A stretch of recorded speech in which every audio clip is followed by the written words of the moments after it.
Hey y'all, welcome back to Ascending with Ashley. I'm Ashley. This is Chasing Nostalgia and kind of a story time because it's not really prompts for you, but I'm sharing so that folks can witness this in their own way, can do what works for them. So today's September 1st. My father passed away on September 6th of 2002. And I just felt called to look at my old journals. That's one of the things I have in a decorative box. And I was looking at some other stuff, but I felt called to look for this specific stuff. And I would like to just spend some time reading my journal entries to you about this moment in my life, and share that couple weeks with you, because we have Ashley at the moment. So I went through two. There's two, and then I also have an archived newspaper to read something from. So I'm gonna go ahead and read. If you feel called to do this with whoever you've lost, I can share something else after this, but I would like to read this. So the date is 9/3 of 02. Hey, well, what a day. Today when I got home from practice, swim practice, I found out that my dad's doctor told him that he has about 2 weeks left. I'm horrible. I have been bawling all night. I couldn't do my homework because I am so worked up about this. The worst, well, not the worst, but very bad, is that he keeps bringing up the things he did when he was little and stuff and memories, and this is so sad, and I'm totally broken down and shit. Well, I'm gonna go. 9/4/02. Well, that was written yesterday, and I was too tired to write. Well, what happened today? Oh, this is all about boys. I'm skipping that page. Hang on. Skipping. That's about the boys, because I was... Anyway. 9/6/02. So this was 3 days after we learned about the 2 weeks on a Tuesday. Then Wednesday was when I was writing about the boys. And then Thursday I had a swim meet, which is what I'm going to read about in here. And then he died on Friday. My dad died this morning. I knew he wouldn't have much time left when I saw him sleeping this morning. He was breathing way hard. He told my mom last night that he was scared to not be able to breathe. My house is so quiet. It's so sad. I haven't seen him yet since he died. I didn't want to see him where he fell and died. Kristen was right next to him holding his hand. That's my sister. And he looked right at her. I was at school in biology, and then the phone rang, and Mr. Kitsimbel hung up and looked back at me. And before he even said, "Ashley, gather your things, go to the office," I knew it. I was shaking. Amber touched my arm and told me he was fine. He wasn't. He was dead. Wow, that word is so hard to write without crying. I hope he heard me say I love you this morning. It is so sad. Okay, I need to go. And then I went to a football game that night, just to kind of disassociate and be around my friends, and so I wrote about that the next day. This is September 9th, so that was Monday? Today is the first, this is a different journal. Today is the first day back at school after my father's death. It does not seem like he is gone. The visitation is on Wednesday the 11th. A few days ago, I was sitting in this class when I got called down to the office. Then I was so scared, I was shaking and my heart stopped and then raced like crazy. I got all of my shit together and I walked so slow out of this room. And then I was walking down the long silent hall when it seemed like 60 times longer than it is. Then I saw my sister at the end of the hall looking for me, waiting, and I yelled, I think, and said, "Kristen," and she stopped and looked at me, and I walked towards her and simply said, "He's gone." I just broke down. I started bawling, and she hugged me, and we talked, and she told me what all happened. And then we got met by the office lady, and she told us we better go home. So we walked, me still crying, to the office. I saw Miranda, and she didn't know, but she thought something was up. She hugged me and told me she loved me, and I changed the subject and asked her why she was out of class and shit. And then I said I'd see her later, and then we met up with my uncle, who was reading he's the one in the military, who was reading the Constitution and stuff on the wall, and we left.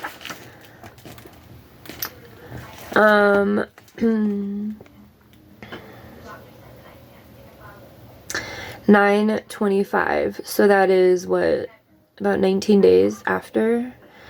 I'm getting sick of everything. I really am. And already now I'm sick of writing about it. I don't know when I wrote this, but I don't think it was that long ago. Ugh, I'm really, really depressed. I'm on antis, Zoloft. Yeah, I'm also like addicted to Adderall. Yeah, I know, not good. I want to be skinny so bad. Then I talk about boys.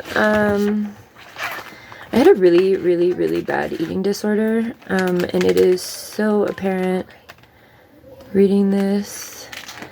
There was one more I wanted to read to you.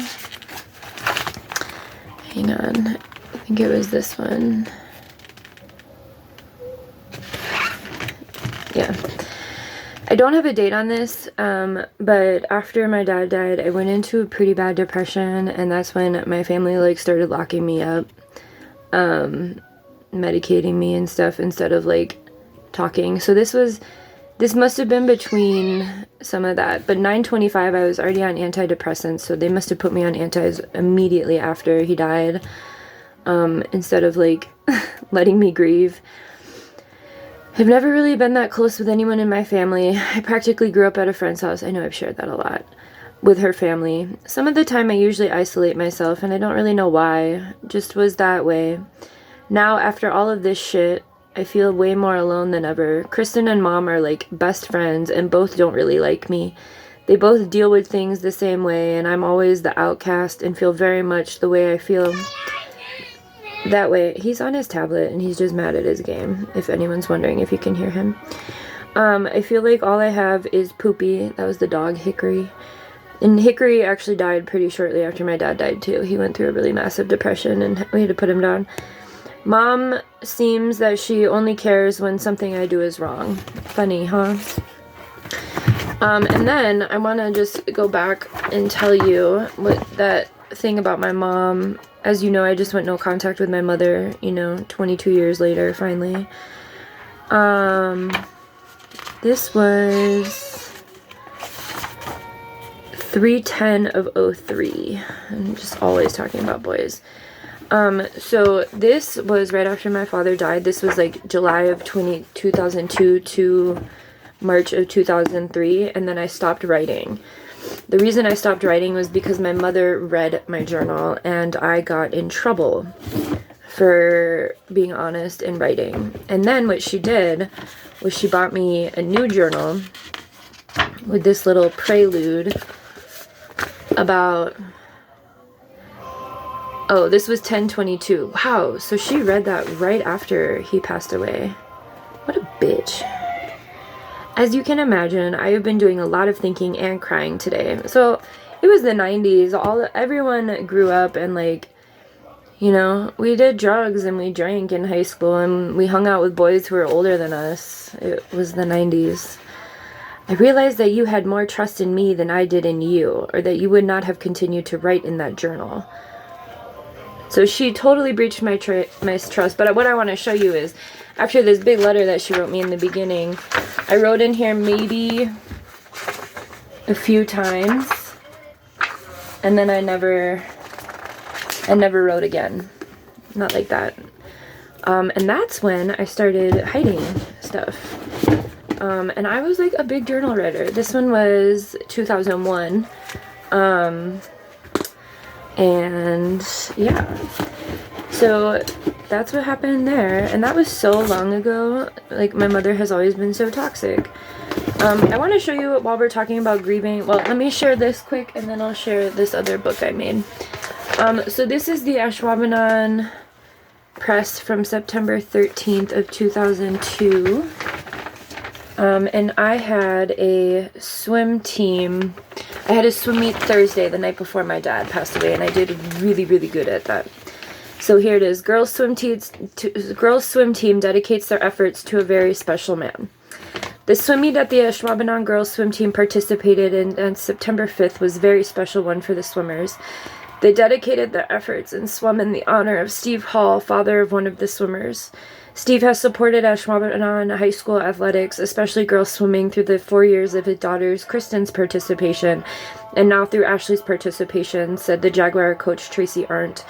Hall attended the swim meet on September 5th and passed away the next morning. He was able to watch his daughter Ashley win 2 individual JV events with lifetime best results. She had an exceptional meet and led the Jaguars to 19 personal best times, said Arndt. We were so proud to give Steve one last look at the Jaguar girls swim team at their best. We are also so grateful for knowing him and having his support. Even though the Jaguars were edged out by Green Bay East Preble in the contest, 97-73 on varsity and 97-79, they dedicated it to one of their best supporters and friends, Steve Hall. So, and right before my grandma, his mom, passed away. Well, not right before. So my grandma was really supportive of me coming to get my master's degree. And I made her this book. So I'm just giving you an idea if there's someone in your life that, like, you want to do something for while they're here. I made her this, and it was like, it's so cool, and I'm really glad I got it back. So it's all to my grandma. So much has happened in the past 2 years since I saw you. This book is for you. I've compiled some of my photos of my favorite important moments of these last 2 years. I appreciate your love and support and want to show you the many places, faces, and experiences I've been a part of. So this was, 2014. So that's me and Grandma. That was when I started my road trip out west. And so I just, like, documented everything. This is my mom and dad at their land in Prescott. And Prescott is, like, where I ended up. It's me holding a tarantula. I know. Venice, and even Dogon's in here. We got married. It's before Niall that she saw this. This was, I don't know. So it was really sweet. I was sharing with her, you know, Skid Row and, like, what we were doing out there. But yeah, it's just like a really, I was a TA for some undergrads and we went to the Grand Canyon. But yeah, this is like really, really sweet. And I am really glad that she gave that, she was able to have that, and then I'm really glad to have it back so that I can give it to Niall, because it kind of tells the story of how I met his father, you know? So that's for Niall now. But thanks for being here. It feels, baby, calm down. Also, if you just want wisdom from a 14-year-old, first of all, best band ever. Second, I was obsessed with ads. Let me give you this and end it here. Here's some advice from a 14-year-old. Nothing really changed. Remember that 14-year-olds also feel this way today. I've come to the conclusion in life that nobody is normal. I don't know why people always try to fit in and do what everyone else is doing. I mean, it's not like it actually makes a difference or anything. Life is so challenging, and it gets a little better after you realize nobody is normal. At least 3 of my closest friends' parents have had affairs. They are all still married, too. One of them totally took me by major surprise. I mean, her mom and dad were totally God people. I guess her dad got caught cheating with his wife or something, and now he's had to sleep in a car for like a year. And they won't get a divorce because of the Bible, I guess. They probably don't want other people to know about their problems. My other 2 friends' parents are cool. One of them and their moms cheated. And the family doesn't know yet, except me and my friend. She found some emails. Again, on being normal. I was looking through a magazine, and these models wear the weirdest and most mysterious clothes, styles, and shit. But yet people consider them cool or hot or fashionable. However, if you were walking in public wearing that, it's like school or on the street, people are looking at you like weird or mysterious. You will be either laughed at or stared at and stereotyped. Something to ponder. Society sucks ass. People are fucking retarded. It was the 90s. Well, it was the early 2000s.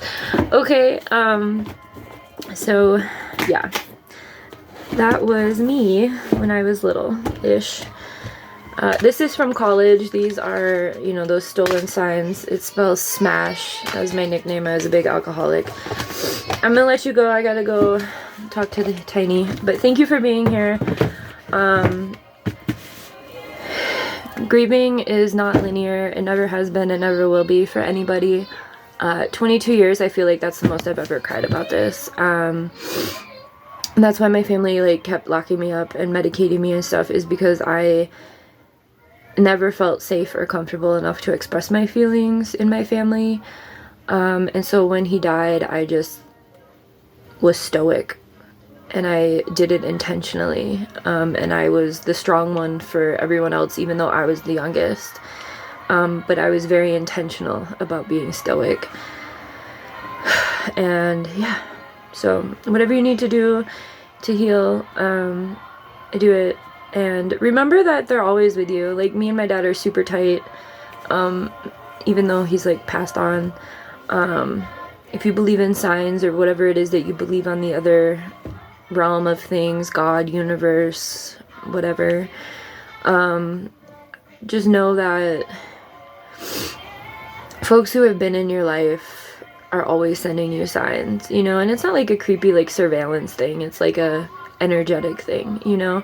And just remember that whatever part was alive in them is also alive in you, you know. And do your best to honor them, you know, by, you know, living in integrity or whatever it is that they were, the good parts of them, you know. Bring that out when you're alive, you know. Continue living, continue letting them live through you, I guess. Alright, I'm gonna go watch Pitch Perfect. Have a good one.